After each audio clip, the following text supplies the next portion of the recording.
Доверие. Недоверието в живота е една пагубна посока. Иска ти се, ала вярваш ли в това? Чакаш, но с наведена глава. Тръпнеш в очакване на нещо, но дали изобщо ще се случи? Ако ли пък стане, питаш, какво пък се получи? Чакаш в засада, даже тайничко се молиш. Скръстваш ти ръце, но забравяш нещо много важно. И това доверие се зове. Ако по-честичко в ежедневието си доверието практикуваш ти, мислите си усмириш и с лутането се простиш, като ги приемеш за нормални, като част от теб, като едно, просто като пътеводна светлина, леко тлееща в нощта.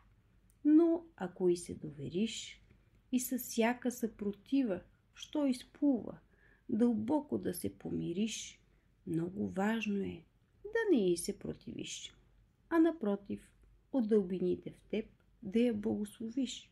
Тогава вярвам, че е неизбежно чудеса ежедневно да твориш. Мечтай, мечтите твои, вълшебни да осъществяваш и върхове не само земни ти да покоряваш.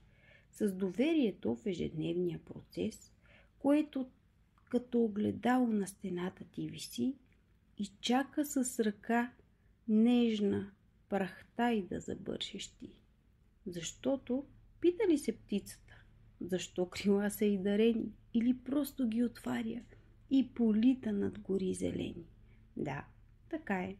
Птицата в доверие живее и без притеснение полита и с благодарност тя серее над гори и планини, над полета и реки. Без доверие обаче, какво ли щеше да яде? В гнездото на високо и от страх тя щеше да умре. Затова бъдете смели, доверете се така, връзка вътрешна изградете и се рейте на цвета, но с доверие в процеса, който ще ви извиси и то не само в небето, а и във вашите очи.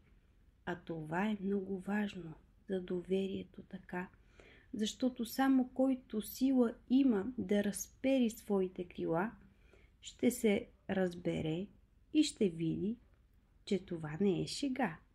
И доверие, ако няма как да полети и да приеме с усмивка всичко, що му предстои.